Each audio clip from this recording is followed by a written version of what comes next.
It's 9 o'clock here in San Diego, so we will begin the webinar. Today's webinar is on the topic of virtual ligand screening using MolSoft's ICM-VLS software. My name is Andrew Ori, so if you have any questions after the webinar, please feel free to email me or call. During the webinar, please use the text messaging panel to ask questions, and I'll try to get to them during the webinar, or if it's appropriate, or at the end. And at the end, if you want to raise your hand, there's an option, a button in GoToMeeting, and I can open your mic at the end if you wanted to do that. You can follow MolSoft on social media, and a recording of this webinar will be sent to you, and it will also be available on YouTube as well. A 30-day ICM Pro license is available for all webinar participants. If you haven't, I will send out. If you haven't got your license yet, I will send out more information in an email after this webinar to you. Just for reference, last week's webinar you can view on YouTube, and some of the setup steps for the virtual screening will be using some of the options we showed here. So we'll be going through those quite quickly. So if you want a reference, you can go back to this docking webinar here and view it. So today's topics include an introduction to the VLS method and some success stories, how to prepare a screening database for virtual screening, how to screen large databases in batch mode on servers and on the cloud, how to make a hit list of the screening results, and then how to analyze that data. So just an introduction to virtual ligand screening. So it could come in many forms. So we call MolSoft's it's called virtual ligand screening, VLS, and it allows you to identify potential novel ligands from large databases in silico. You can search large databases from 100,000 to 10 million or 1 million compounds, depending on your computing resources.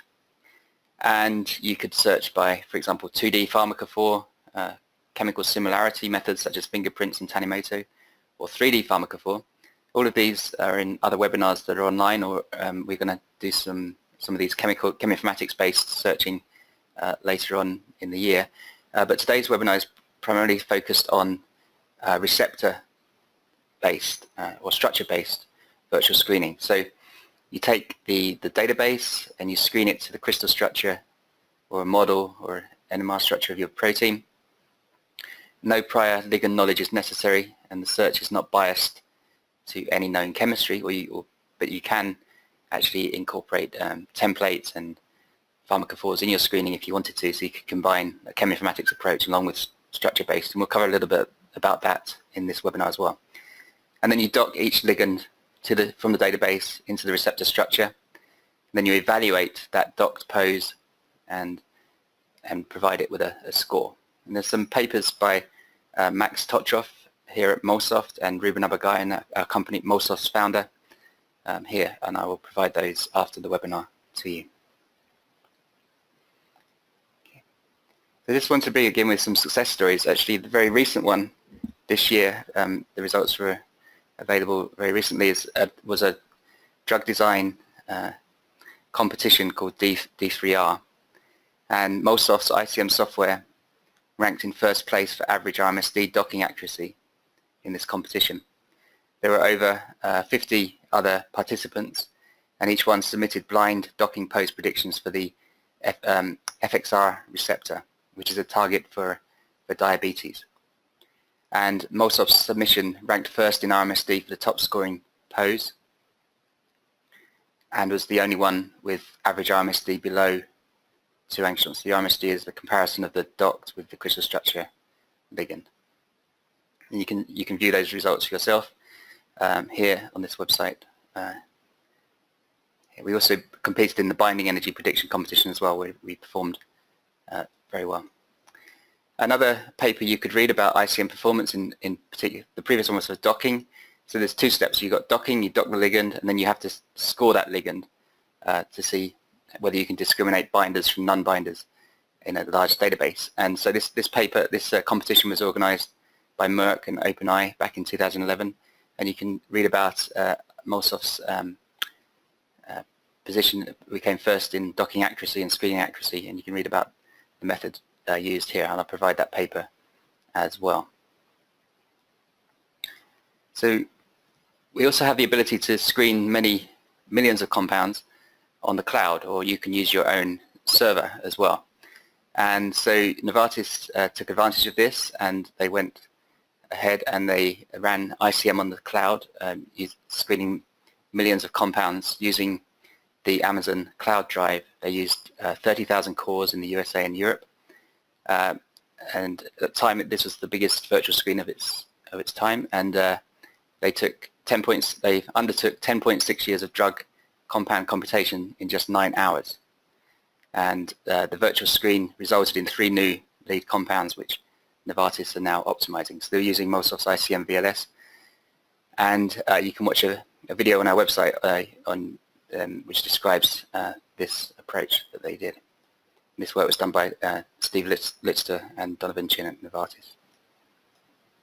And if you're interested in other success stories using virtual ligand screening, you can go to our website at vls.html, and there's references and papers, and you can get an idea of how many compounds were tested experimentally, how many were screened, and how many binders were found. So for example here, for this epigenetics target, they screened 500,000 compounds, 194 were tested experimentally, and it resulted in 3 inhibitors being discovered.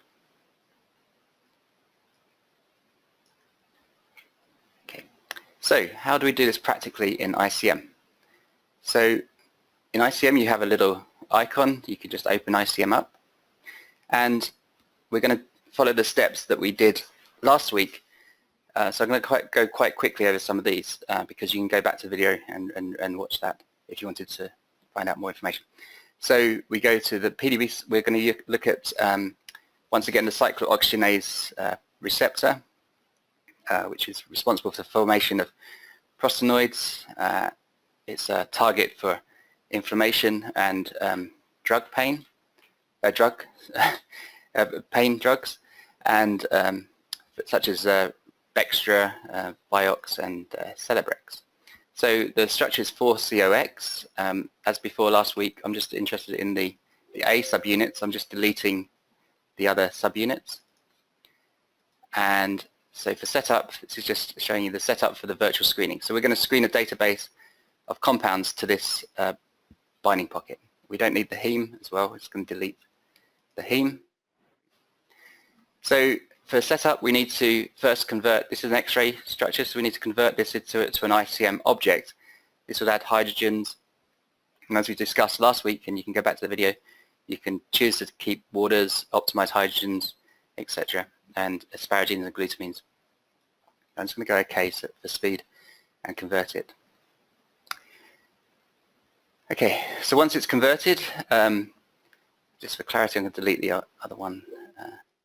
So we just have this one object, and it has the ligand inside. So you can see the indomethacin. If you want to see the pocket interactions, you can go here. But for screening purposes, we need to make sure that this ligand is removed from the pocket. Otherwise, when you make the maps of the receptor, it will include the maps of the ligand, and so it won't find any cavity in this part. So we need to move the ligand out of the object. And so we can do that by right-clicking on the ligand and say move from object. So now we have it says two objects, and these are independent. They can't see each other, so we can just remove it.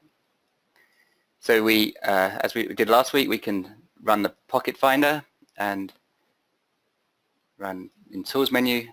So I'm going quite quickly here because we did this last week. This will find all cavities in the protein that you could dock to potentially, but we know where the binding pocket is. It's located here. So we're going to screen our database to this binding pocket. So then we go to docking menu. We're starting a new project. I'm going to save my docking files in this on my desktop. I'm going to give it a name.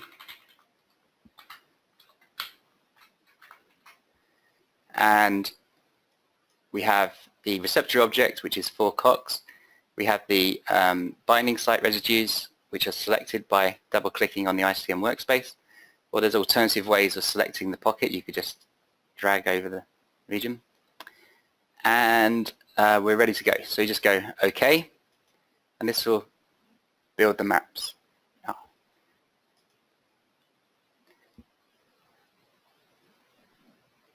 So I'm just going to go down to the, while the maps are building, we can talk about the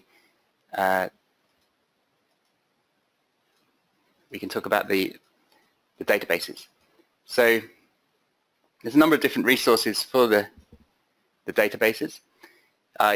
One of the most comprehensive is the Zinc database, which has more than 35 million compounds, maybe more than that now. And you can take out subsets of that. And for virtual screening in ICM, it's more convenient to have the format in SDF format, so you can download these compounds from Zinc in SDF format. Another good resource is eMolecules. They have a very diverse set of compounds that you can go to their website, download the SDF file, and then you can screen that SDF file in ICM and then take the hits, and they can plate those hits for you. At MolSoft's, we also have a database called MolCart Compounds, which is around 9 million compounds from about 35, maybe 40 different vendors who regularly provide updates to us, and we keep that up to date, and they're available for screening.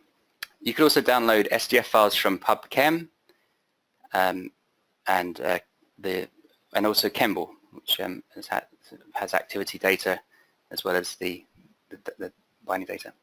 And you could also maybe screen drugs, known drugs from the drug bank, including experimental drugs, and those approved. You can also build your own combinatorial libraries inside ICM. We'll be covering that later on in the year in a series of cheminformatics webinars, where you can generate your own Marcouche generated libraries or reaction-based libraries. So the most important thing is virtual screening is that we're aware of one major problem with virtual screening, is that a lot of these databases contain compounds which may interfere with your assay and give false positives. So this is an image from this paper from Jonathan Bale, and you can download that paper and read it in more detail, but it basically is describing compounds called PAINs. So they're called pan-assay interference compounds. And they're compounds that are often false positives in high throughput screens. So PAINs tend to non-specifically react with numerous biological targets. So rather than being specific, they're maybe attacking more than one target. So it could give you a wrong readout. And also PAINs contain a number of different functional groups which are particularly disruptive.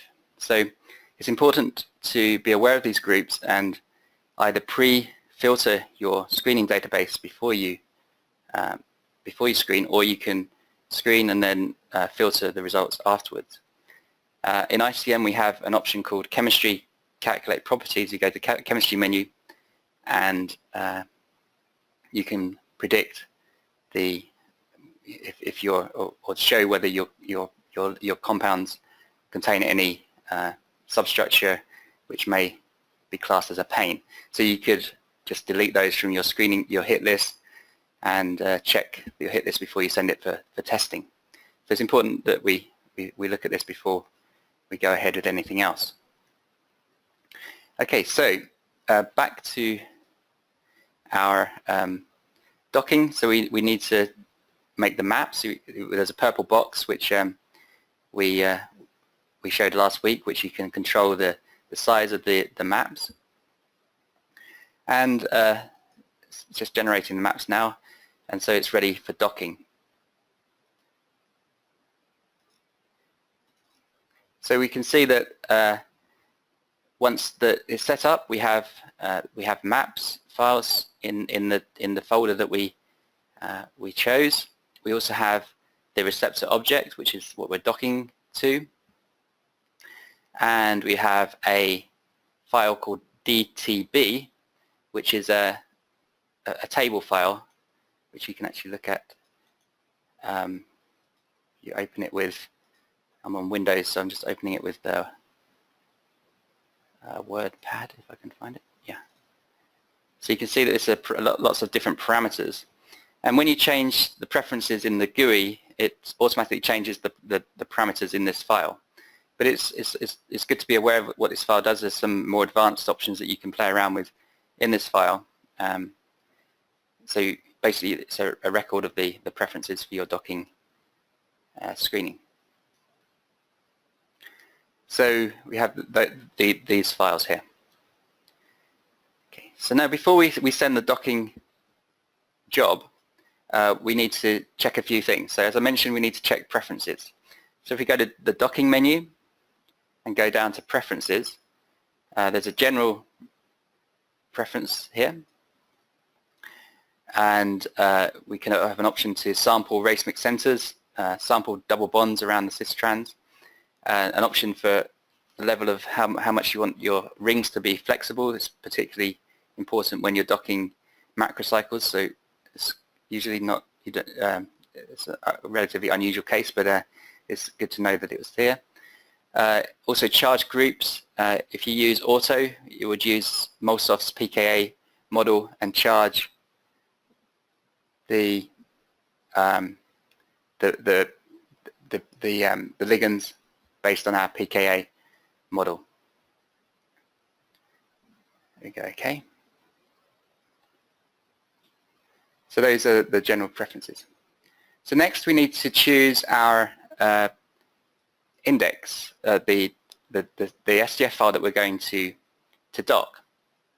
And I've pre-saved an SDF file from Kemble on my desktop, so I can go to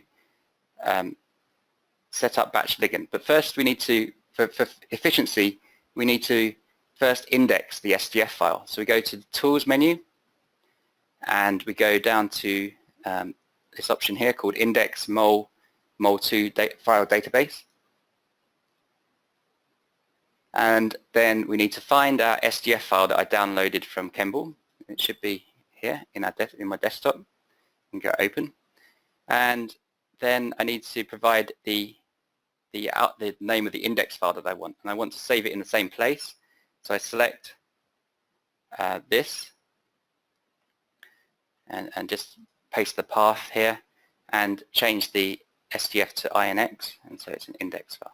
This creates an index. This will enable the screening to be even more efficient. So just go OK, and that creates the index. So then we can go to docking and we set up the batch. So we can say set up batch ligand from indexed database. And then we need to browse and we need to find that index that we just made. Go open and go OK. So we're set up for so now ICM knows what database we are screening. So now it knows it's screening a VLS sort of SDF file. We have some more preferences that we need to check. And let's go to preferences again, database scan. And you see a dialog box here. The first question is about the score threshold. So when you dock, each ligand will get a ICM score, which we'll discuss in a bit. The lower the score, the more likely it is to be a binder. A general threshold that we use is -32, but this value does vary between receptors. And so if you've got a very open pocket, then you may want to make this -20. Or if you've got a very buried pocket, -32 might be too high, and you maybe want to be -40 or something like that. But the way to check it, ideally, is if you have known binders, you can do a pre-screen of maybe 100 or so, and then you can see the distribution of scores, and then you can check whether it's a good score threshold for your screen. So basically, it will mean that if we keep it at -32, we would mean that any compound that scores higher than -32 will not be saved. It would just be ignored. The MF score threshold is another score that's used in the docking community, which is a knowledge-based scoring method, and you can you could just keep it at 999 in this example. And then we have some other more Lipinski rules type filters for our database. So this minimum ligand size is 100, which means that any chemical in our database less than 100 will not be docked. And likewise, with the maximum ligand size, any ligand above 500 will not be docked either. And then you can control the number of hydrogen bond donors, acceptors, so anything outside of these thresholds again will not be docked, and the maximum number of torsions, very flexible ligands, so up to 10 torsions. Any more than that will not be docked. If you had a question about the score, and if you have like an orphan receptor with where you have no idea about the ligands, yeah, you're kind of stuck. You're not stuck, but you don't have an idea of the threshold. So I would, in that case, I would stick with -32, and maybe you could just select a subset of your if you had like 1 million compounds, you may want to just take 10,000 of them and screen those 10,000 and see the score distribution just for those. Then you get an idea of roughly how many you're going to get in your hit list at the end of the day. So just do a small test screen and see. And then also there's filters for log P, and so minimum log P and maximum log P here as well. So those are the preferences. So there are additional preferences that you can play around with, other things you can use, which we discussed last week. You can place a template in the pocket and in a particular position where you know you want to keep interactions, or you know the interactions are important. So you would sketch a chemical here, convert it to 3D, and save it in the ICM workspace, and then you would go docking, template, and select the template object name here, and then you can match by substructure or by 3D atomic property fields. So that's one option. Another option to restrain the docking would be to use interaction restraints. So click here. You can select an atom on the receptor and say I want hydrogen bond donors. I want a hydrogen bond with that atom, basically. So you select here, and you can also further restrain by saying I want this particular group to be an attachment point restrained to this atom. So it's an additional restraint. And then when you make them, I'm not doing it in this example, but you can, if you have a nice set of active compounds shown here, A, and then you can run the screen and you can see how many compounds you would need in order to test, in order to find a certain percentage of actives. So these are actives, and this is the end selection. So if we selected 100 in this case, we would find 20 inhibitors. So this is just a way of working out the efficiency. So in docking, there are two steps. The first step is the docking step. So you need to find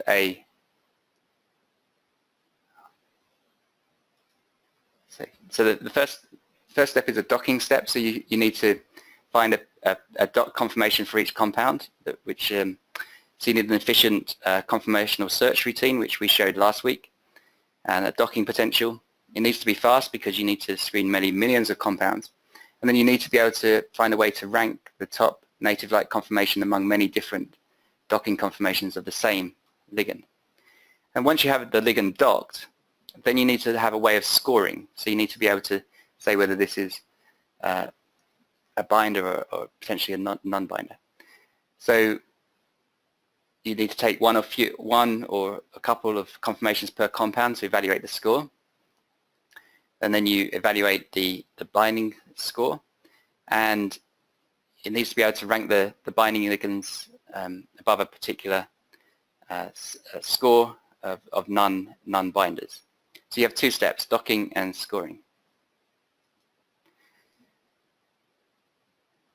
So in terms of binding energy, there are different, obviously, parameters or energy that aid the binding energy. So you have van der Waals interactions, which are favorable, but sometimes partially compensated by the solvent. Then you have electrostatics, so you have, which is mostly compensated by the solvation, but it becomes particularly favorable for things like charged ligands and making salt bridges. Then you have hydrogen bonds, which is a determinant of specificity. Then you have hydrophobicity and strain of the ligand. So you compare the ligand outside the pocket to how it is in the pocket, and if it's particularly strained, then it would be unfavorable. So, all these energy terms are inside the maps that we are docking to inside the purple box. So particular energy terms are either favorable and unfavorable. So they all, in some ways, they oppose each other in some effects. So the binding energy prediction remains, in general, a qualitative method, and it's only qualitatively accurate. So special model fitting or for a specific receptor and or chemotype of ligands is necessary to achieve agreement with experiments. So ideally, for binding energy, you'd have a nice set of experimental data to which you can compare these values and build a nice model. But in most cases, you don't have that. So practically speaking, we have the energy of the docking, the energy scoring, and the binding energy. And they're all different approximations. So as you mentioned, the binding energy estimates the binding energy, but it's often slow and it needs to be tuned for specific systems. And then you have the docking and scoring, which we mentioned.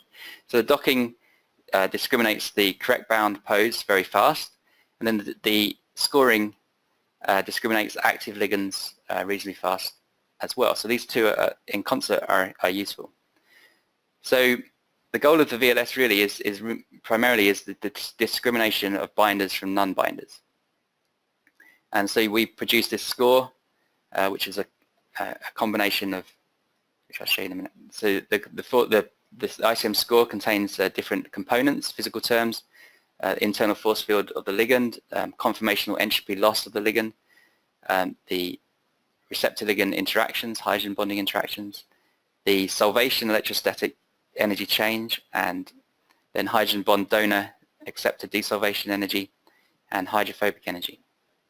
And these factors are weighted in a score, and you can read the initial method to derivate the score in this paper, which I'll provide after the webinar. And it's constantly being trained on large sets of ligands and receptors. Okay, so just hoping this stops before we do this. I'll just go over PostDocking Analysis just in case PowerPoint doesn't come back again. So once we've done the docking, we can sort by the virtual screening score. We can filter the hit list that we get by score, and we can also build plots of the ICM score versus some energy terms or some other properties of the ligand. And if once we have a hit list, we need to be able to choose from that hit list a subset of compounds for experimental testing. So most likely you sometimes see that the top scoring is maybe dominated by one or more compound families, and so it's good to choose a diverse set for testing. So you can diversify the selection by clustering, which I'll show in a minute. You can cluster by substructure, or you can cluster by atomic property fields, the 3D pharmacophore. And this will be one way of selecting a diverse set for testing. And then once activity is confirmed, then you can go back to that tree and select more compounds from that cluster, and hopefully you'd find more hits. You also want to maybe filter your hit list by other properties such as charge, hydrogen bond. You may know that your ligand should make a hydrogen bond to a particular residue in the pocket, or so you can filter out those that don't make that hydrogen bond, for example.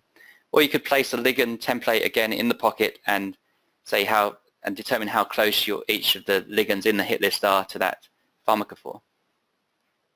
You can also cluster by interaction fingerprints, and so you can say, I just want a subset of ligands to be tested that make this particular interaction with the receptor. So you can choose that as well, and I'll show this in a minute. And you can also determine properties of the ligands, such as whether they're drug-like, pain. We have prediction for toxicity as well. So you can do some post-screening analysis as well. So ideally you won't be sending compounds that are flagged as pains to your experimentalist running the assay. So you can delete those from the hit list, or delete those before you run the screen. Okay, so I'm just going to close this. So we set up an example earlier today. So the example is called, it's in my desktop, so I need to open the project. So I can go to Docking, Open Project, and go to Browse, Desktop, VLS Webinar. And the project name I made yesterday was VLS Cox. So once we've set up everything, I was trying to show this earlier, but PowerPoint was playing up. So we run from the index, we set up the batch, and then we can run the docking using Run Docking VLS Batch. Click here. So if you have ICM on just one computer, you can use this tab called Small Set Docking, and you can enter your project name, how you want the answers file to look like, the name of the answer file, and the effort. For screening, 1 is reasonable, but you can increase to maybe 3, 4, 5, depending on the size of the pocket or the size of the ligands that you're docking. But this is the length of the simulation, so you could increase that. And then you would go OK. If you have a very large database and you want to split that database up, you would go to the next tab along and go to Local VLS Batch. So you could say, I want to send one job from the first ligand in my index file to the 5000. You press OK, and then that would send the docking job off. And then you could reset this to 5001 to 10,000, and then set another job to run. I'm getting lots of questions about the setup of the database. I'll try and get back to those at the end, I think, and particular pains as well. We'll cover that in a bit. Alternatively, if you're on a cluster, you can automatically send your jobs just by going to VLS in the queuing system. So if you've got a Sun Grid Engine queuing system already set up, you'd go here, you enter the project name, and you enter the number of jobs you want to run, so 10. So that would divide your database up into 10 blocks in a similar way to this, but in an automatic way. And then you just go OK, and it would run. When it's running, you will start to see in your docking directory, you'll start to see an output file. So this docking project is called VLS Cox, and we'll see this output file here, .ou. So you can open that file and you can monitor it. It will start getting bigger and bigger and bigger, and you can see how many compounds it's docked in that file and how close you are to the end. So you could, in Unix, you could do something like tail and look at the end of the file as it's running. Or if you're running in the GUI, you can go to Windows and you can choose to monitor background jobs. I'm not running one at the moment, but you will see that option there. So the docking job is running. If you're running it in the GUI, you will get a message telling you that the docking has finished. And when the docking is finished, you then need to make a hit list. So once the docking is finished, you go to Docking, and you go down to the option. Just need to open the project.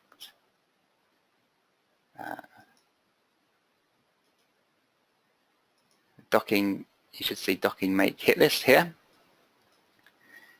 and they ask you the project name, which is in my case is VLX COX, and the answer file with the complex of the ligand, the doctor ligand, just the ligand, is in a file called answers1.ob. So if we go back to our directory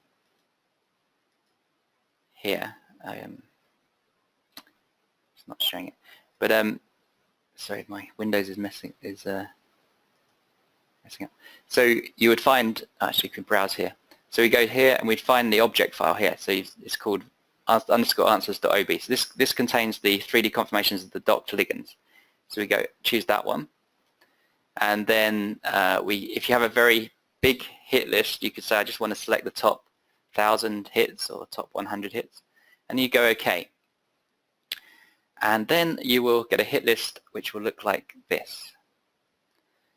So this is pre-prepared. So we can see that we have the hit list, and we have a number of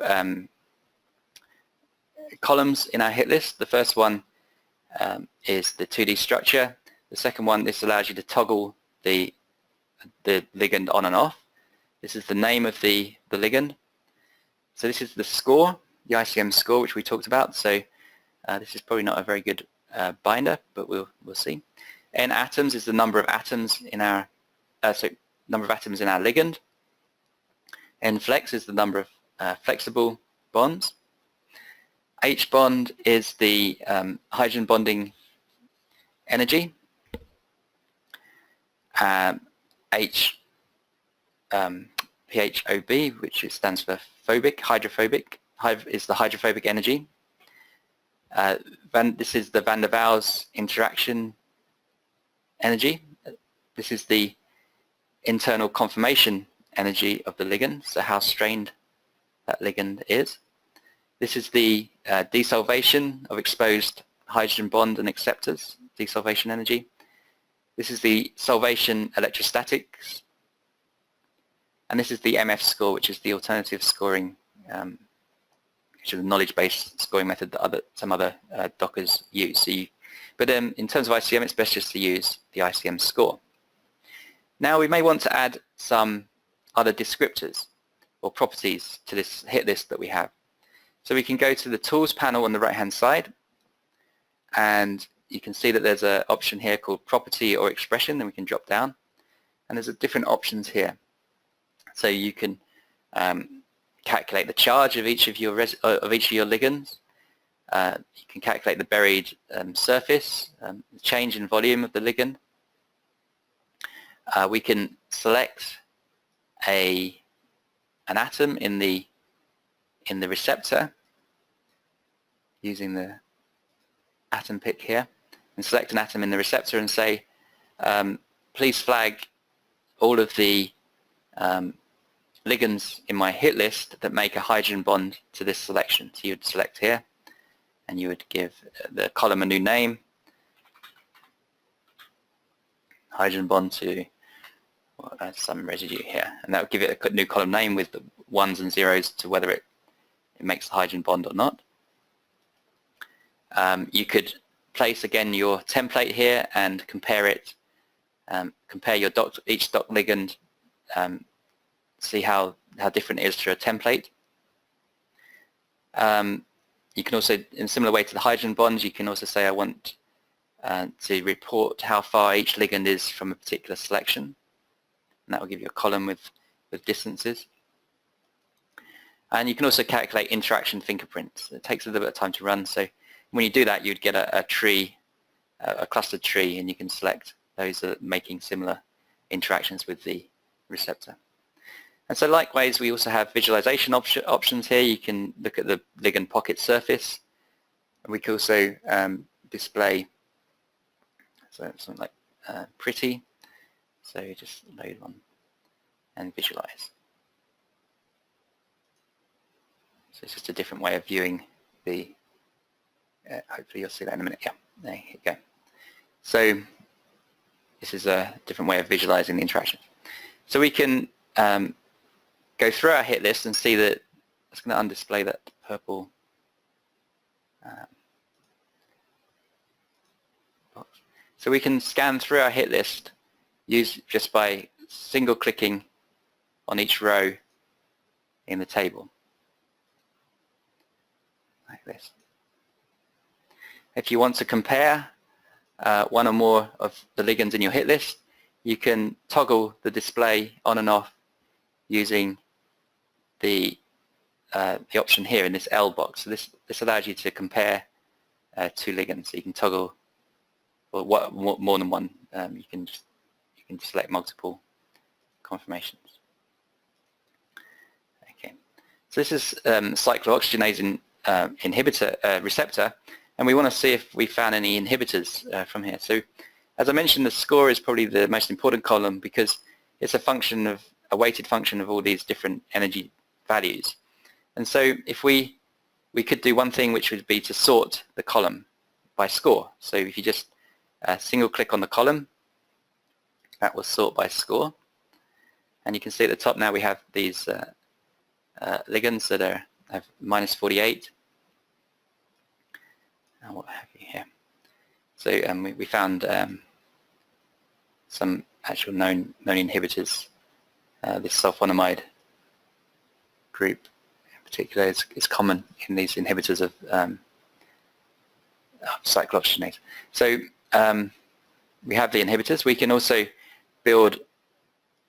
We could build a plot here. So if you click on the button here, we could say we want to plot. Sorry, it takes a little bit of time to. We can plot score against number of atoms, for example. Go OK. And so we have the plot here, score, number of atoms. And then we can color, we could add other additional, by right-clicking on the plot and choosing options. We can change the coloring, for example. We could color by electrostatics, or we could color by hydrogen bond, like this. So we've got some very large ligands in our database that we can see here, but we may be more interested in the ones that are scoring to -32. So we can zoom into this region and right-click and choose center selection.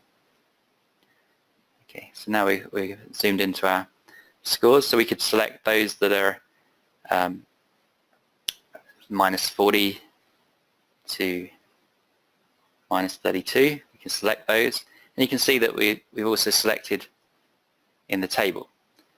So we can right-click and we can say copy to new table, and that would build a new data set, a new SGF file that you can maybe send to your collaborators in the lab that are going to do the testing. And so, yeah, so you have score. You can also cluster this table as well. So to cluster this table, we click on this button here, and it asks us what we want to cluster. We want to cluster the mole column by fingerprints, and we go OK. And you can see we have the clustering table, the cluster tree here. We can change the distance of the tree by dragging on this bar.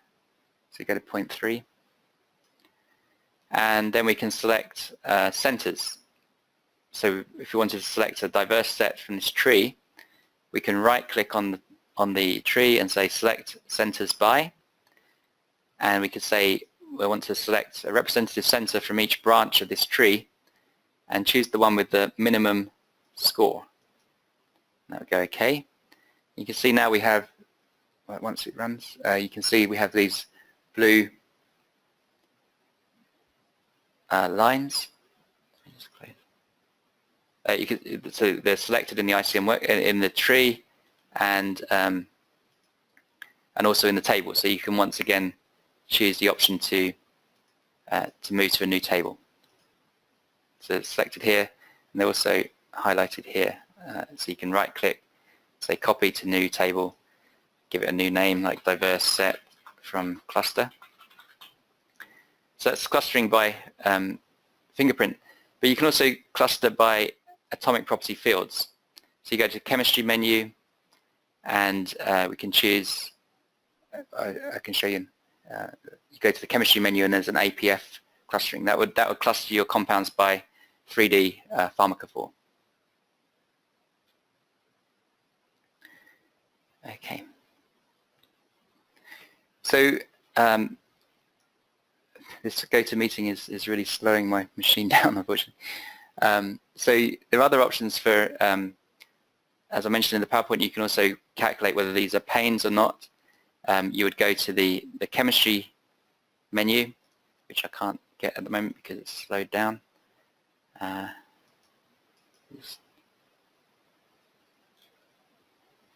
Yeah, this GoToMeeting thing has slowed everything down.